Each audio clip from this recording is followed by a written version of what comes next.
할렐루야. 오늘 밤에도 주님의 크신 사랑과 은혜와 능력이 함께하는 복된 밤이 되기를 주님의 이름으로 축원합니다. 오늘 말씀은 예수님이 사람들의 환호를 받으며 예루살렘에 입성하신 그날에 있었던 사건입니다. 본문 20절에 보면 명절에 예배하러 올라온 사람 중에 헬라인 몇이 있었다라고 말씀하고 있습니다. 당시 예루살렘은 유대교의 최대 명절인 유월절을 맞이해서 유대 각지와 해외에서까지 몰려온 수많은 순례객들로 인산인해를 이루고 있었습니다. 그리고 그 사람들 중에는 단순히 헬라 문화권이라고 하는 것은 당시 이제 알렉산더 대왕에 의해서 헬라어가 공용화되어진, 그리고 헬라와 문화가 일반화되진 그런 문화권에서 흩어져 사는 유대인들이 있었고요. 또 그들뿐만 아니라 외국인들인데, 순수한 외국인들인데 유대교로 개종한 그런 사람들도 꽤 많이 있었다라고 합니다. 그런데 그 중에서 순수한 헬라인 중에서 유대교로 개종한 그런 사람들이 있었다라고 하는 거죠. 오늘 본문에서 예수님을 찾아온 헬라인들은 바로 이렇게 유대교로 개종한 순수한 헬라인이었던 것으로 보입니다. 그들은 예수님의 제자 중 한 명인 빌립에게 예수님을 만나고 싶다라고 부탁을 합니다. 아마도 이 빌립이라는 이름이 헬라어를 사용하는 이름이기 때문에 헬라인들에게 더 친숙한, 다른 제자들보다 더 친숙한 모습으로 여겨졌던 것 같아요. 그래서 그 빌립에게 와서 예수님을 좀 만나고 싶으니 좀 연결을 시켜달라라고 요구를 한 거죠. 이에 빌립은 안드레에게 말하고요. 안드레는 빌립을 데리고 예수님께 가서 헬라인들이 예수님을 보고 싶다고 하는데 어떻게 할까요? 라고 말을 하는 겁니다. 이 말을 들으신 예수님께서 하시는 말씀이 23절 이하에 나와 있는 그런 말씀입니다. 그러면 이 헬라인들은 왜 예수님을 만나려고 했을까? 왜 예수님을 만나려고 했을까? 당시 예수님은 유대 지도자들에 의해서 유대교를 근본부터 흔드는 불순분자로 낙인이 찍혔어요. 그래서 유대 지도자들로부터 예수님을 처형해야 한다는 의견이 분분한 그런 상황. 그래서 예수님을 죽여야 된다고 하는 의견이 강력하게 대두되는 그런 상황, 그런 살벌한 분위기였습니다. 그래서 이런 분위기를 감지하고 있던 사람들은 주님과 직접 만나기를 꺼리고 거리를 두기 시작하는 그런 시점이기도 하죠. 그런데 왜 이 헬라인들은 예수님과 함께 유대교의 대적자로 낙인 찍힐 그런 위험을 무릅쓰고서라도 예수님을 만나려고 했을까라는 것이죠. 해답은 바로 그들의 목마름이었다라고 하는 겁니다. 이 헬라인들은 헬라 철학과 그들의 종교에서 아무런 만족을 얻지 못한 사람들이었을 가능성이 커요. 그러니까 이들은 자신들의 그 목마름을 해결하기 위해서 유대교로 개종을 하게 되는 거죠. 아마 그들은 유대교에서 믿는 하나님, 그 하나님을 통해서 자신들의 영적인 갈급함, 목마름을 채우려고 하는 분명한 의도가 있었을 거라고 생각을 해요. 그들이 지금까지 대대로 자신들이 섬겼던 신앙을 버리고 유대교를 택한 것은 그렇게 유대교를 통해서 자신들의 목마름을 해결할 수 있을 것이라고 하는 기대감이 있었기 때문인 거죠. 그만큼 그들의 목마름은 절박한 문제였다라고 보입니다. 그런데 문제는 이들이 유대교로 개종을 했음에도 불구하고 그들의 목마름이 채워지지 않는 거예요. 그들은 오히려 유대교의 율법으로 인해서 더 힘들고 고통스러운, 억압받는 것 같은 그런 어떤 자유가 없는 그런 삶을 살아가게 되어지는 거죠. 그래서 이들은 그런 상황에서 많은 고민을 했을 거라고 생각을 해요. 이들은 이런 고민으로 힘들어하면서도 유월절을 지키기 위해서 예루살렘까지 오게 됩니다. 그들은 이 유월절 행사에 참여함으로 그들의 목마름을 해결할 수 있지 않을까라는 기대감을 가지고 이 예루살렘을 찾아왔음이 분명하다고 생각을 해요. 그렇게 찾아온 예루살렘에서 그들은 예수라는 분이 죽은 지 4일이나 지난 나사로라는 사람을 다시 살려냈다라는 말을 듣게 됩니다. 뿐만 아니라 그들은 예수님이 나귀 새끼를 타고 입성하시던 그런 겸손한 주님의 모습도 보게 되죠.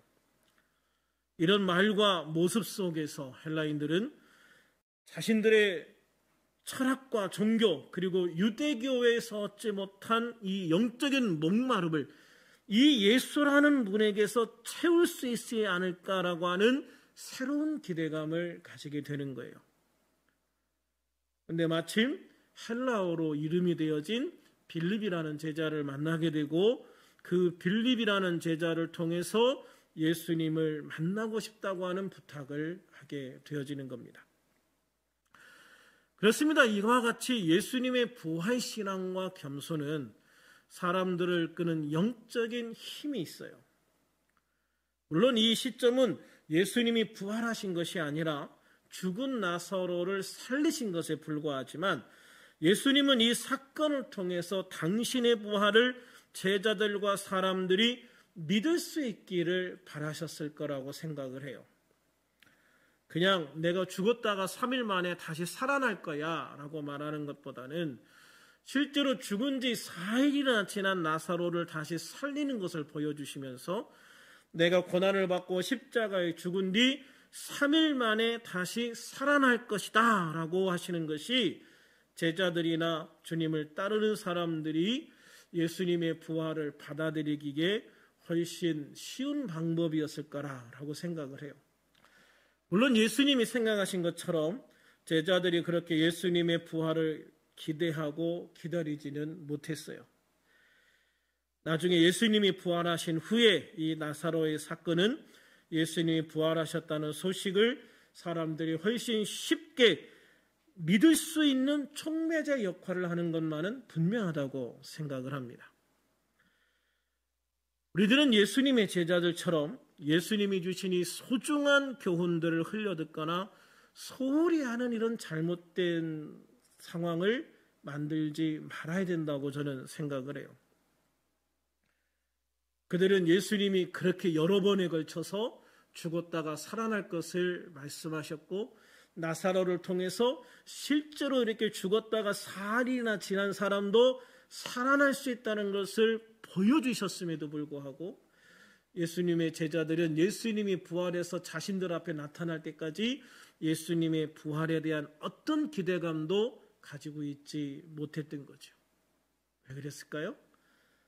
그들은 예수님의 말씀 중에서 자신들이 원하고 바라는 것만 기억하고 정작 주님이 나에게 말씀하시고자 하시는 것에 대해서는 흘려들었거나 무시해서 쉽게 잊어버렸던 그런 모습을 보였기 때문이죠. 그러나 이 헬라인들은요, 예수님이 나사로를 살리셨다는 이 소식을 통해서 이분이야말로 나의 영적인 목마름을 채워질 수 있는 분이구나라고 하는 기대감을 가지고 예수님을 찾아왔다는 거예요. 어떤 면에서 보면은요, 이 헬라인들은 예수님의 제자들보다 훨씬 더 영적으로 민감하고 뛰어난 사람들이다라고 하는 것을 볼 수도 있다고 생각을 합니다.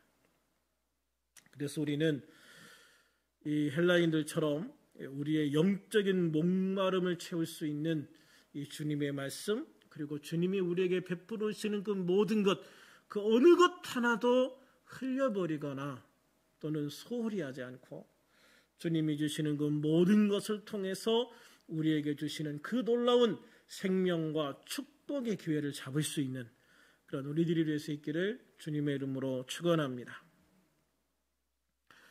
사실 언제 어떤 주님의 말씀이 나를 살리고 나를 변화시키는 중요한 말씀이 될지 그건 아무도 모르잖아요. 그렇게 우리는 설교를 집중해 듣고 그 말씀을 마음에 새기는 자가 될 줄로 믿습니다. 성경을 읽을 때도 그 말씀에서 나에게 주시는 소중한 주님의 말씀을 받기 위한 간절한 마음으로 주님의 말씀을 읽고 묵상할 수 있어야 되는 것이죠. 기도할 때도 그렇고 우리의 일상생활에서도 언제 어디에서나 주님이 나에게 말씀하실 수 있다는 것을 기억하고 주님의 말씀을 받을 준비를 하는 우리들이 되기를 주님의 이름으로 축원합니다. 그러면 우리는 주님이 말씀으로 주시는 이 기회를 절대 놓치지 않고 이 기회들을 통해서 주님이 주시는 놀라운 것들을 취할 수 있는 가장 중요한 축복의 순간들을 경험하게 되어질 줄로 믿습니다. 바라기는 주님이 설교로, 성경으로, 기도 중에 또는 일상 중에 주시는 그 모든 말씀을 통해서 주님이 주시는 축복을 하나도 놓치지 않는 복된 성도들이 다 될 수 있기를 우리 주님의 이름으로 축원합니다. 그런데 예수님은 헬라인들이 당신을 찾아왔다는 말씀을 들으시고는 23절에서 이런 말씀을 하십니다. 인자가 영광을 얻을 때가 왔도다. 이런 주님의 말씀은요, 지금까지 보이셨던 주님의 태도와는 전혀 다른 새로운 모습인 거예요. 왜냐하면 주님은 지금까지 때가 이르지 않았다는 말들을 계속 반복해 오셨기 때문입니다. 요한복음에서 나온 말씀을 통해서 살펴보면 2장 4절에서 예수님은 내 때가 아직 이르지 아니하였나이다 라고 어머님에게 이야기를 하지요. 7장 6절에서는 내 때는 아직 이르지 아니하였거니와 8장 20절에서는 이는 그의 때가 아직 이르지 아니하였음이라 라고 하면서 예수님의 때가 아직 되지 않았다고 하는 것을 간접적으로 설명하고 있습니다. 그런데 이처럼 오랫동안 때를 기다리시는 예수님께서 왜 자신과 아무 상관이 없어 보이는 이 헬라인들의 방문을 받으시고는 때가 되었다라고 말씀을 하실까? 예수님의 이 말씀은 구약 성경에 그 해답이 있어요. 이사야 42장 1절과 6절을 보면 이런 말씀을 하고 있습니다. 같이 한번 읽어볼까요? 시작. 내가 붙드는 나의 종, 내 마음이 기뻐하는 자, 곧 내가 택한 나의 사람을 보라. 내가 나의 영을 그에게 주었은즉 그가 이방의 정의를 베풀리라. 6절. 나 여호와가 의로 너를 불렀은즉 내가 내 손을 잡아 너를 보호하며 너를 세워 백성의 언약과 이방의 빛이 되게 하리니. 49장 6절도 같이 읽어볼까요? 시작. 그가 이르시되 내가 나의 종이 되어 야곱의 지파들을 일으키며 이스라엘 중에 보존된 자를 돌아오게 할 것은 매우 쉬운 일이라. 내가 또 너를 이방의 빛으로 삼아 나의 구원을 베풀어서 땅 끝까지 이르게 하리라. 할렐루야. 이 말씀에서처럼 이사야는 메시아에 대해서 예언을 할 때 메시아가 이방의 정의를 베풀 것이고 메시아가 백성의 언약과 이방의 빛이 되게 하리라고 말씀을 하셔요.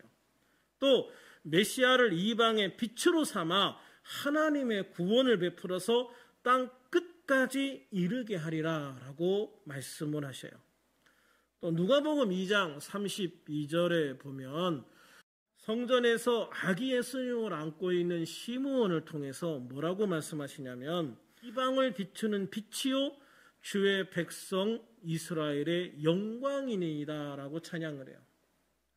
이것은 메시아로 오신 예수님은 유대인만의 메시아, 즉 구원자로 오신 게 아니라 유대와 이방을 포함한 모든 사람들을 구원하기 위해 오신 분이다 라고 하는 것을 분명히 보여주고 선포하는 거예요. 때문에 예수님의 메시아 사역에 대해서 계시된 하나님의 말씀에 비추어 생각해 보지 못했던 제자들은 이방인인 헬라인이 방문하자 낯설어하고 방어적인 모습을 보입니다. 반면 말씀에 통달하고 끊임없이 기도를 통해서 하나님과 소통하면서 자신의 사명을 확인하시던 예수님은 이방인의 방문을 받자 바로 자신의 때가 이르렀음을 알게 되셨던 거죠. 여기에서 우리가 배울 중요한 것이 있습니다. 우리들이 하나님의 때를 찾기 위해서 해야 할 가장 중요한 건 뭐냐면 끊임없이 말씀을 읽고 연구하며 기도하는 거라는 거예요. 우리가 하나님과 소통할 수 있는 가장 중요한 두 가지를 이야기하라면 말씀과 기도입니다. 말씀과 기도. 사람들이 우리에게 주어진 삶을 가장 잘 살 수 있는 방법은 하나님과 소통하는 거예요. 우리는 하나님과 소통하면서 나를 향하신 하나님의 뜻을 알게 됩니다.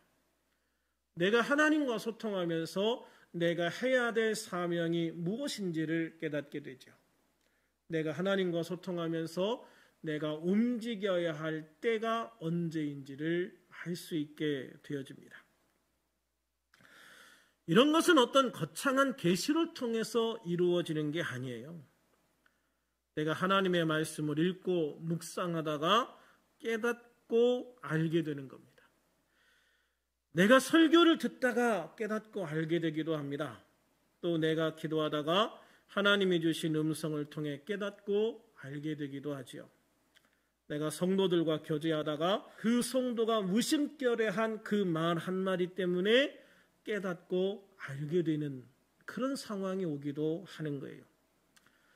그러므로 우리들은 끊임없는 기도와 말씀을 배우고 묵상하고 있는 것을 통해서 또는 성도와의 교제와 예배를 통해서 평범한 일상을 통해 드러나게 하시는 하나님의 섭리와 때를 볼 수 있는 그런 하나님의 백성이 되어야 될 줄로 믿습니다. 특별히 모든 예배에 성실하게 참여해서 설교를 통해 주시는 하나님의 말씀을 통해서 설교를 통해 주시는 하나님의 말씀을 통해서 나를 향하신 하나님의 뜻을 깨닫고 발견하고 결단하고 순종하는 것은 그 무엇보다 더 중요하고 소중한 것임을 기억해야 합니다. 그럴 때 우리에게 주님의 기적이 일어나는 거예요. 우리는 살아가면서 주님이 주시는 기적에 대한 소망을 가지게 됩니다.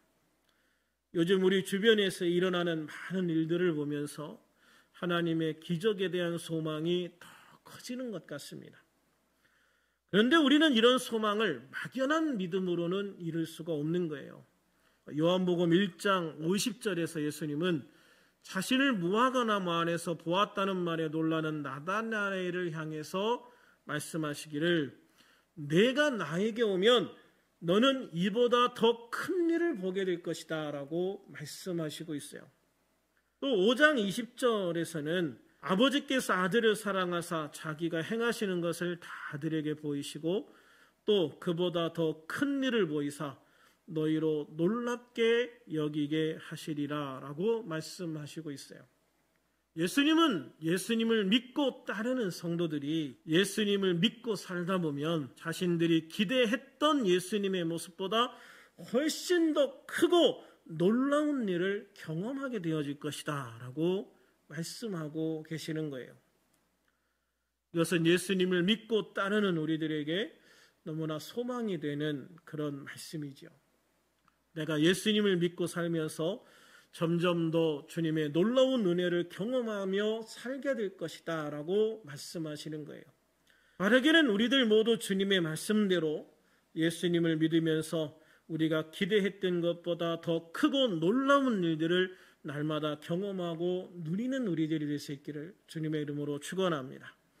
또한 주님은 우리가 주님이 행하시는 그 모든 일을 행할 뿐만 아니라 주님보다 더 큰 일도 할 수 있을 것이다 라고 말씀을 하셔요. 요한복음 14장 12절입니다. 시작. 내가 진실로 진실로 너에게 이르노니 나를 믿는 자는 내가 하는 일을 그도 할 것이요 또한 그보다 큰 일도 하리니 이는 내가 아버지께로 가미라. 그렇습니다. 예수님이 부활하시고 승천하셔서 우리에게 성령을 부어주시면 우리는 성령 충만함을 받아서 주님이 행하신 그 모든 일을 할 뿐만 아니라 주님보다 더 큰 일도 할 수 있다라고 말씀하시는 거예요. 그러므로 우리들은 늘 말씀과 기도로 준비된 성도가 되어서 주님이 행하시는 그 모든 일을 우리가 행할 뿐만 아니라 주님보다도 더 큰 일도 할 수 있는 그런 우리들이 될 수 있기를 주님의 이름으로 축원합니다. 말씀 충만, 성령 충만, 능력 충만함을 받아서 주님의 놀라운 기적을 누리고 또한 행하는 우리들이 되기를 소망합니다. 그래서 이 시대에 주님의 온전한 증인이 되어서 주님의 말씀을 세상에 보여줄 수 있는 우리들, 주님의 말씀을 세상에 보여줄 수 있는 그런 우리들이 될 수 있기를 우리 주 예수님의 이름으로 축원합니다.